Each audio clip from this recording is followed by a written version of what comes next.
Hello and welcome to the D13 mutation and gene editing video.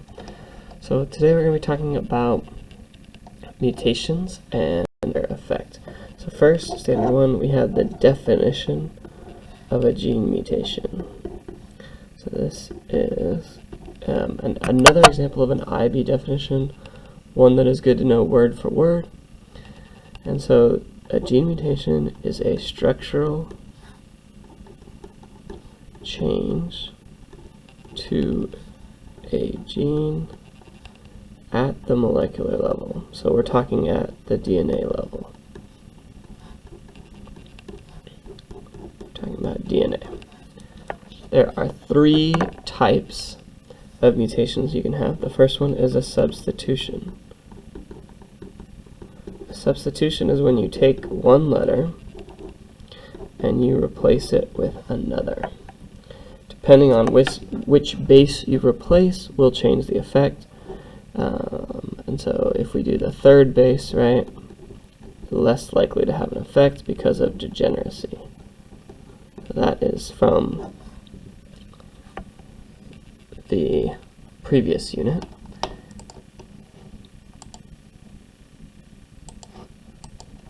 Alright, now, so that's substitution. The second kind you can have is an insertion. So an insertion is when a letter is inserted. So if we had A, B, C, and we insert a letter, it'd be like A, G, T, C. And you can see how this would cause a shift of the sequence, And so now you have a very different codon than you did before once you turn it into mRNA. So the mRNA codon for this would be very different than this one because of that shift. And that would affect like the whole sequence. Deletions are where you remove a base. So if we had ATC and we delete a base, we would now have AC and then whatever was on the other side of it. And so you can see how that would shift it in the other direction. And we'll go into a little more detail on these. So standard 2 is about substitutions. And so standard 2 says, what are the consequences of substitutions? And so some of them are silent. Some of them are silent because, like we mentioned, there's degeneracy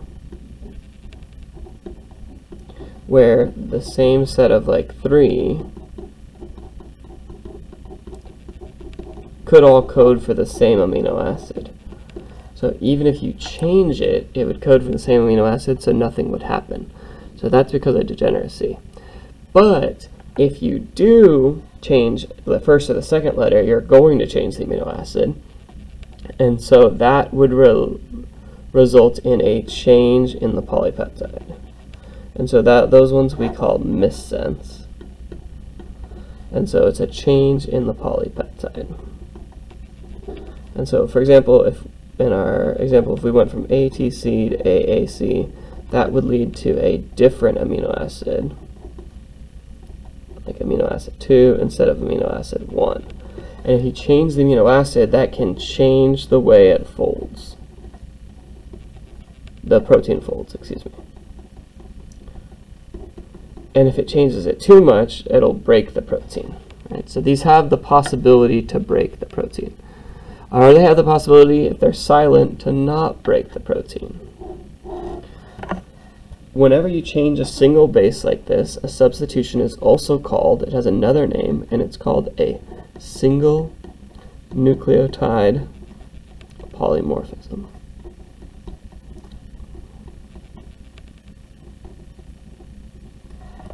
And so you see, right, single nucleotide, one letter, polymorphism, poly meaning many, morphism meaning forms. And so it's many forms. And so you can get a variety of outcomes from these substitution mutations. Insertions and deletions. So for insertions and deletions,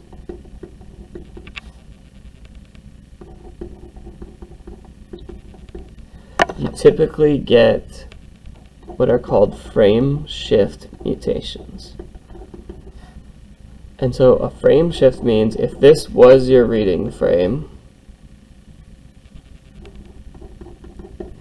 if you've inserted it or deleted it, it might look like this now. You've shifted all of them, so it's shifting many letters, right? So you're shifting many letters. And so in this case, it's like a single base has been removed, but you've shifted the whole thing. So you can delete a single base, and that leads to what's called like a frame shift, or you can delete lots of bases, and that's called a major insertion or deletion. So in this case, you can delete more than one base. Both of these are very bad for the protein, right? So either one is going to cause the polypeptide to no longer function. So insertions and deletions are much more harmful than a single base substitution on average, because even if you just delete one base, you can shift the entire sequence. Alright, so that's statement 3.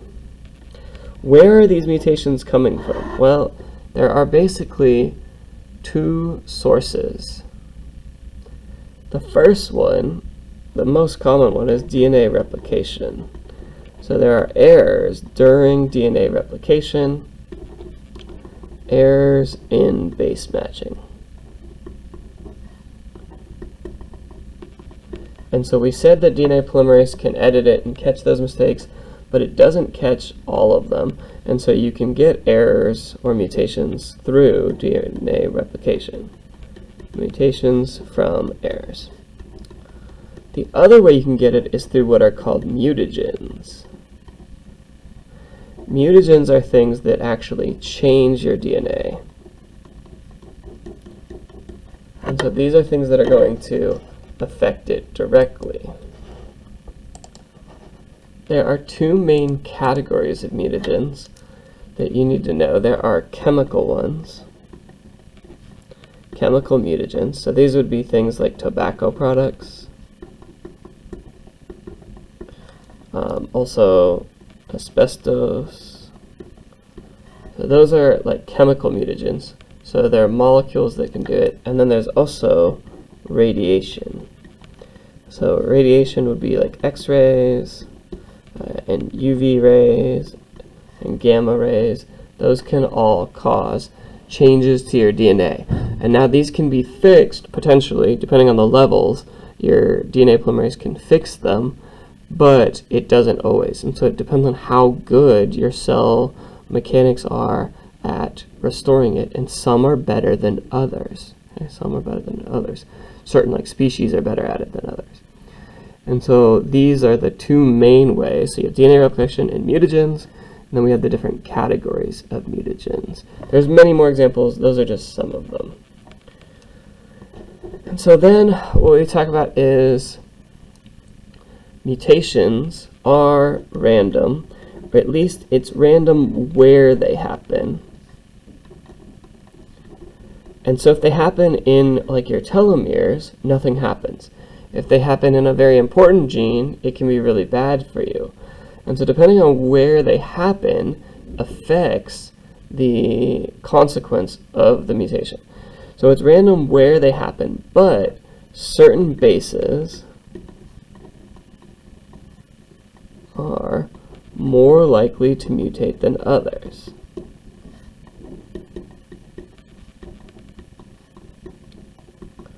And so it's typically C and T are thought to be more likely to mutate than others. So anywhere where you have a C or a T, it's slightly more likely they are to mutate. But those are all over, and so it doesn't actually tell you what the consequence of it will be. In addition, there is no known way to cause mutations, specific mutations.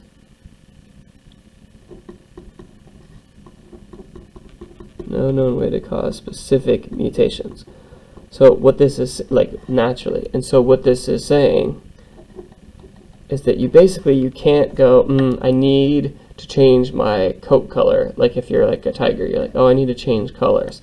You cannot do it, right? So this is when we said natural selection is a passive process. We were referring to this, right? You cannot create new variation. The variation has to already exist, or it has to happen through a random mutation. Okay. So, what are the consequences of where it happens? The most common consequence, there's two cell types, sorry. There's somatic cells, which are your like body cells. These are all of your cells except for your germ cells. Your germ cells are your sex cells. And so any mutation that happens in your somatic cells or your body cells is not heritable. The most common consequence here is cancer. There are other mutations that can happen that can cause changes to your cells, but the most important one in terms of its impact on you is cancer. So basically you have these things called oncogenes, and they control the cell cycle. And if you mutate one of these, it causes the uncontrolled division, which leads to cancer. Uncontrolled division of the cell, which leads to cancer. For germ cells, sex cells, these are heritable changes. These are heritable changes. And so it could be whatever it is, whatever mutation happened is heritable. And here, there's like a much broader range. So this is much broader what the effects can be, because anything that got changed is going to be passed down. You wouldn't even necessarily know, right? Like you would not know that you were passing down a mutation until it had already happened. So this leads nicely into 7, is mutation is the source of all genetic variation. This is a review of what we said in natural selection, that variation we talked about. This is where it comes from. And so all genetic variation comes from mutation. And so most are harmful or neutral, right? Most mutations are harmful or neutral, but the small handful that are not, small amount are not, will increase due to natural selection in the population, the frequency of them. Increase in frequency due to natural selection. So if you do a small amount of good mutations, small amount of good mutations will increase in frequency because of that. All right, that is the end of the SL standards. HL standards. So there are 3 HL standards we need to know. The first one is, how do we test what a gene does? How do we know what a gene does? How do we find its function? It's very simple, relatively primitive. We knock out the gene. And so we break it. You don't need to know how we break it, but we break it, and then you can see what goes away. Alright, so you're like, alright, I knocked out this gene, what changes? And so you can look to see, like, if you knock out that gene, does it stop the fly from being able to produce something? You can see how it changes development. And so you find the gene function by seeing what breaks when you take it away. There is a whole bunch of what are called knockout organisms, where they have genes already deleted, or deleted is not the best word, they have genes already broken where they're not working anymore. And so there's a library of them where you can literally like order them and then study them to see how they work. These are typically in our model organisms. So these would be like Drosophila or C. elegans. These are our model organisms. So there are ones, and some mice knockout models too. Mice. Those are our 3 like main ones. Drosophila is a fly, C. elegans is a worm. It's a type of, well, it's not a worm really, it's a, what would you call it? Oh yeah, it is. But it's like a microscopic worm. It's like really tiny. Like it's not a round worm. It's a nematode. So it's very, very small. Okay. So that's that one. Number 9.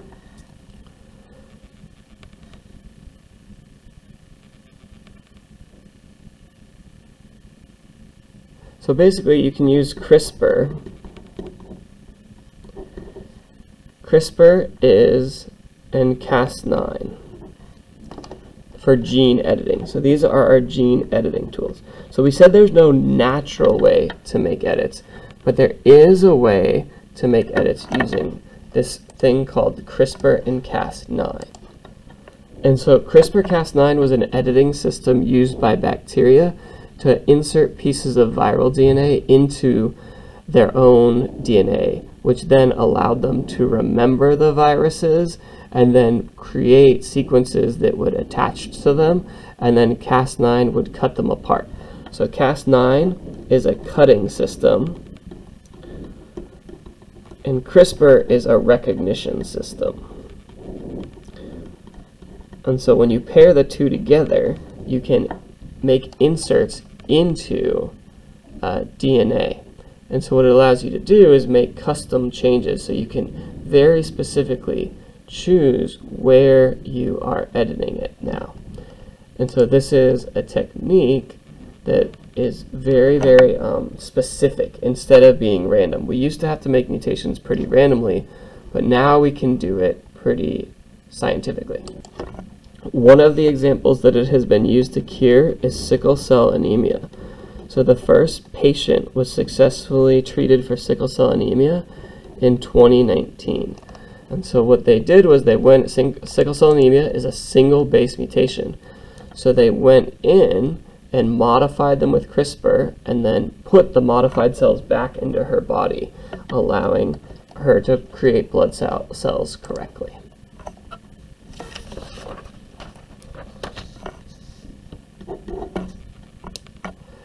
The last thing is that there are some very conserved sequences in the genome. Conserved means very, very similar. We've talked about these in the past, actually. These are the ones that we use BLAST on, the DNA analysis. Because they're so similar and so conserved across many species, then we say that they're very similar. Highly conserved are basically similar across most living things.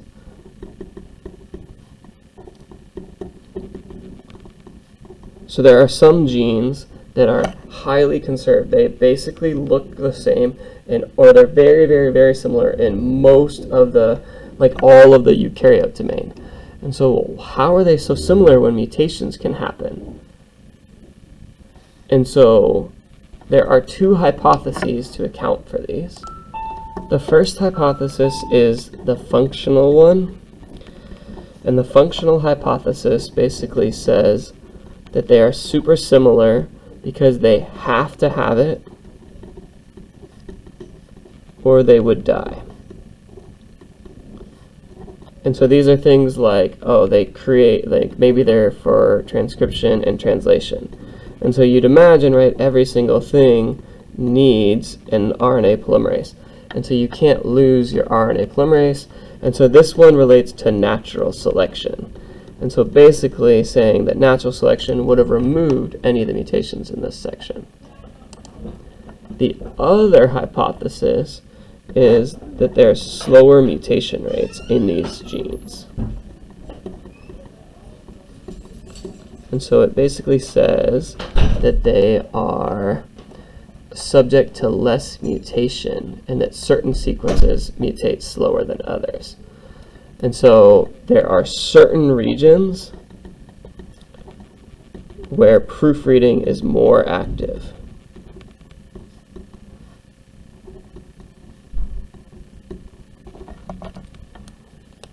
And so it's not only that there's slower mutation rates, but it's that there's better proofreading. So it's not that mutations are happening less frequently, it's that there are areas where proofreading is higher. And so we can actually study this and see that it is true, but then the question is why? And that is the end of D13.